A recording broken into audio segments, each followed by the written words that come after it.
कैसे हो दोस्तों, स्वागत है आपका एक और नई वीडियो के अंदर। भाई मैं आज आपको बताने वाला हूँ भाई ऑटोमेटिक गाड़ी को भाई कैसे चलाया जाए। भाई बहुत सारे लोग जो मैनुअल ड्राइव करते हैं उनको भी थोड़ा बहुत भाई डर लगता है स्टार्टिंग में कि भाई जब वो पहली बार ऑटोमेटिक गाड़ी चलाते हैं तो भाई उसमें कैसे क्या भाई करना पड़ता है, कैसे भाई गियर शिफ्ट करने पड़ते हैं। तो ये सारी चीजें भाई सारे डाउट जो है क्लियर हो जाएंगे। और भाई जो पहली बार गाड़ी चलाएगा उसके लिए भाई बहुत ईजी हो जाएगा चलाना। कोई भाई इसमें कोई ज्यादा मुश्किल चीज नहीं है, कुछ भी नहीं करना भाई। देखो स्टेप बाय स्टेप बताऊंगा। सबसे पहले तो भाई अपनी सीट और भाई अपने हिसाब से एडजस्ट कर लेना। भाई सीट बेल्ट जरूर लगा लेना। उसके बाद भाई जो ये नीचे देख सकते हो आप, दो पैडल मिलेंगे इसमें। एक भाई ब्रेक के लिए होता है और एक भाई रेस के लिए होता है। ठीक है, इसमें क्लच नहीं होता, ये खाली जगह होती है। बहुत सी जगह पर यहाँ पर डेड पैडल देखने को मिल जाते हैं, लेकिन छोटी गाड़ियों में भाई डेड पैडल नहीं देती है कंपनियां। तो भाई सबसे पहला काम क्या है, अपने इस लेफ्ट पैर को भाई यहीं रखना, या फिर वहां रखोगे तो आपका बार बार पैर जा सकता है। तो स्टार्टिंग में आप इस लेफ्ट पैर को बिल्कुल सीट के पास लगाए रखना। और भाई जो अपना ये है राइट वाला पैर है, इसको यहीं पे रखना। ब्रेक और रेस दोनों चीज इसी से ऑपरेट करेंगे भाई हम। ठीक है, इसके बाद भाई आ जाते हैं गियर लीवर के ऊपर। भाई ये ऑटोमेटिक है तो इसमें आपको भाई ड्राइव, न्यूट्रल और रिवर्स, साथ ही में भाई कि मैनुअल मोड भी देखने को मिल जाता है। अगर बात करें इसको आगे बढ़ाने की, भाई बहुत सिंपल है इस गाड़ी को चलाना। कुछ नहीं करना भाई, पहले आपको ब्रेक प्रेस करना है। ब्रेक प्रेस करने के बाद आपको यहाँ पर ये डी पर लगा देनी है। Very simple. अब आप देख सकते हो भाई यहाँ पर मीटर में पहला गियर आ चुका है। और भाई ब्रेक छोड़ने से पहले भाई यहाँ पर आप अपना हैंड ब्रेक जरूर हटा लेना। जैसे ही आप ब्रेक छोड़ोगे ना, देखो गाड़ी आगे बढ़ने लगी भाई। ठीक है, ये खुद ही मोमेंटम बना लेती है भाई। जो स्टार्टिंग इनिशियल पिकअप है भाई खुद ही ले लेती है, आपको रेस देने की जरूरत नहीं पड़ती है। अब आगे चल के आप बिल्कुल प्रो हो जाओगे जब आप रेस दे देना ऐसे। बाकी भाई ऐसी गाड़ी चल जाती है अगर आपको स्टार्टिंग में दिक्कत आती है इसको उठाने में। ऐसे अगर आपको रिवर्स करना है तो भाई पहले यहाँ पर न्यूट्रल पे लगा देना, फिर ये इस साइड जाता है और ये रिवर्स लग गया। अब गाड़ी भाई देखो ब्रेक छोड़ते ही रिवर्स जाने लग गई है। बिल्कुल भी भाई पैनिक तो नहीं करना है, क्योंकि कई बार क्या होता है ना, जैसे जो बंदा क्लच वाली गाड़ी चलाता है ना वो पैनिक कर जाता है, और अगर ये पैर यहाँ पर होगा तो ब्रेक पर दबा रहता है, तो उससे एक्सीडेंट होने के चांसेस ज्यादा रहते हैं। तो इस पैर को यहीं रख करके अब आप अपने ड्राइव मोड पर लगाओ और भाई गाड़ी को सीधा चला दो हल्की हल्की। जैसे जो मैनुअल गाड़ी चलाते हैं उनको भाई रेस का पैटर्न पता होता है कि भाई रेस पर पंजा कैसे रखना होता है। तो बस सिंपल एक यही रूल है भाई, कोई ज्यादा मुश्किल वाली बात नहीं है। 2 मिनट के अंदर अंदर भाई आप सीख गए होगे जो बंदा मैनुअल गाड़ी चलाता है।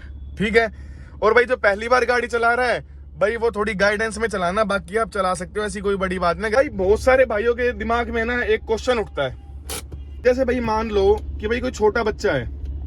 अभी छोटा बच्चा गाड़ी में बैठा हो, ठीक है, और उसने अगर इसको ड्राइव मोड पे कर दिया तो भाई गाड़ी तो आगे जानी चाहिए। क्यों? क्योंकि ड्राइव मोड पे जाते ही तो भाई गाड़ी खुद ही इनिशियल मोमेंटम ले लेती है। तो भाई एक बार करके देखते हैं। तो जैसे ही अगर मैं इसको ड्राइव मोड पर डालता हूँ बिना ब्रेक दबाए, क्योंकि छोटा बच्चा तो ब्रेक दबा नहीं पाएगा ना, अंदर उसको पता नहीं है कि भाई क्या है। वो गाड़ी स्टार्ट में जैसे ही ड्राइव मोड पे लगाएगा तो ये देखो कोई गियर शिफ्ट नहीं हो रहा है, बल्कि एक अलार्म बजेगा। अब देखो मैं रेस दे रहा हूँ, ये देखो गाड़ी आगे जाएगी नहीं। या फिर कोई नॉर्मल बंदा भी है जो अगर ब्रेक बिना दबाए गियर लगा रहा है और वो सोच रही गाड़ी आगे क्यों नहीं बढ़ रही, तो भाई उसका यही रीजन है कि भाई ऑटोमेटिक गाड़ी में ब्रेक दबा करके ही गियर लगता है। अब देखो नहीं जा रही। अब मैं यहाँ पर ब्रेक दबाऊंगा, ये न्यूट्रल करा, अब मैं डी लगाऊंगा, आ गया ना 1। तो अब यहाँ से हम अपनी ड्राइव शुरू कर देते हैं। बस कुछ नहीं करना भाई, इस लेफ्ट पैर को आप बिल्कुल यहाँ रख लेना और भाई ऐसे ही चलते रहो। गाड़ी भाई खुद ही गियर शिफ्ट करेगी, आपको कोई ज्यादा छेड़छाड़ नहीं करनी है। अब है ना बिल्कुल इजी। तो भाई कोई भी इतनी मुश्किल नहीं आती है गाड़ी चलाने में जो ऑटोमेटिक। वैसे ही एक थोड़ा ये हो रहा था कि यार तू ऑटोमेटिक गाड़ी चला लेगा, तू नहीं चला लेगा, कुछ नहीं होता भाई, बहुत इजी है, बहुत ज्यादा। बस आपको पैनिक नहीं करना है, क्योंकि भाई जो मैनुअल होती है ना उसमें थोड़ा आदमी का कंट्रोल बना रहता है भाई, क्लच में, ब्रेक में, इन सब चीजों में दिमाग लगा रहता है। और ऑटोमेटिक में भाई सिंपल एक ही पैर से सारे काम करने पड़ते हैं। बाकी तो भाई बहुत आसान है भाई, हल्के हल्के ब्रेक लेकर के ये अपने आप वो करेगी। गियर या कोई मतलब नहीं, आपको इतनी भड़क लेनी ही नहीं है। कोई भी छोटी गाड़ी बेशक से ऑटोमेटिक, अगर आप उसको इनिशियल उठाओगे ना तो आराम से ही गियर चेंज करती है। जैसे अगर हम भाई पंजा दबाएंगे, रेव ज्यादा करते हैं तो भाई वो अपने हिसाब से गियर चेंज करती है। जैसे आप ट्रैफिक में खड़े हो भाई बहुत सारे डाउट ये भी आते हैं ट्रैफिक में एकदम से झटका लगेगा, कुछ नहीं लगेगा भाई, ड्राइव मोड पे लगा रखी है। अब मेरे को मान लो आगे ट्रैफिक चला, हल्की सी खिसकानी है तो मैं सिर्फ ब्रेक छोड़ दूंगा, गाड़ी आगे बढ़ी और ब्रेक लगा दिए, सिंपल, कुछ ज्यादा काम करना ही नहीं है। जैसे जैसे आप चलाओगे ना, एक ही दिन के अंदर क्या 1 घंटे के अंदर अंदर आपको आदत पड़ जाएगी इस गाड़ी को चलाने की, या कोई भी ऑटोमेटिक गाड़ी होगी ना उसकी आपको आदत पड़ जाएगी। और भाई ये मैनुअल मोड का क्या चक्कर होता है, अब भाई मैनुअल मोड में क्या है ना, जैसे कोई बंदा मैनुअल के मजे लेना चाहता हो ऑटोमेटिक गाड़ी के अंदर, तो इसको मैनुअल मोड पे लगा दो, ठीक है, पहले ड्राइव पे जाएगी क्योंकि ड्राइव में ही मैनुअल मोड चलेगा, फिर आप इसको मैनुअल पे लगा दो। अब जैसे इसमें पहला गियर आ रहा है और M लिखा आ रहा है, तो मैं इसको उठाऊंगा तो ये पहले गियर में ही चलती रहेगी। ये देखो ये पहला गियर है, अब हम गाड़ी से चल रहे हैं, ठीक है। अब आप देखते हैं ना भाई, गियर चेंज नहीं करेगी गाड़ी खुद से, अरे देखो गाड़ी गियर चेंज भाई करेगी ही नहीं, ये देखो गाड़ी गियर चेंज करेगी नहीं। अब मैंने क्या करा, लग गया ना सेकंड गियर, अभी सेकंड पे ही चलती रहेगी। लेकिन भाई अब खास बात क्या है इसमें, अब भाई देखो मैनुअल मोड में तीसरे गियर पे चल रही है अपने आप, भाई कोई गियर चेंज नहीं कर रही है ये।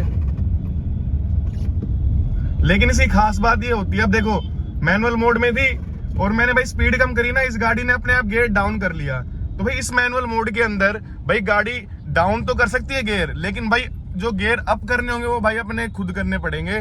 तो भाई ये भी एक ठीक है सेफ्टी पर्पस के हिसाब से, क्योंकि भाई किसी को समझ में ना आए कि कितने गियर पर रखनी है गाड़ी, तो उस हिसाब से गाड़ी अपने आप भाई गियर को चेंज कर देती, गियर को डाउन कर देती है। बाकी चेंज करने के लिए तो भाई आपको खुद ही मैनुअल करना पड़ता है। अगर किसी गाड़ी में भाई जो और महंगी गाड़ी आती है उनमें आपको पैडल शिफ्टर देखने को मिल जाते हैं, उसका यही काम होता है भाई ऑटोमेटिक गाड़ी में मेरे को यार ये चीज बड़ी सही लगती है। अब देखो ये गाड़ी भाई 5th गियर पर चल रही है, नॉर्मल RPM है, तो भाई इसी हिसाब से गाड़ी अपनी चलती जा रही है। अब देखो अगर गाड़ी को भाई ये पता लगे कि आपको ओवरटेक करना है तो कैसे पता चलेगा, तो भाई जब आप ओवरटेक करोगे तो आप ऑब्वियसली बात है भाई रेस ज्यादा दबाओगे। तो देखो मैं रेस दबा के देखता हूँ पूरी, ये देखो सेकंड गियर पे आ गई ना, सेकंड गियर पर आते इसने पिकअप उठाया, फिर थर्ड गियर लगा दिया, तो भाई उस हिसाब से ये पिकअप को पिक कर लेती है। अब देखो 4th गियर चल रहा है, अब मैं थोड़ा भाई रैव करता हूँ, ये देखो सेकंड गियर पे करा भाई, 5th गियर से सीधा सेकंड गियर पर भी आ जाती है भाई ये। जब इसको पता लगता है कि भाई गाड़ी को पिकअप की जरूरत है, ये बंदा भाई मानने नहीं वाला है, बंदा ओवरटेक करने वाला है, तो भाई गाड़ी अपने आप समझ जाती है। तो भाई अगर ये वीडियो बढ़िया लगी है तो भाई लाइक कर देना, क्योंकि भाई बहुत जल्दी मैंने आपको ऑटोमेटिक गाड़ी सिखा दी है।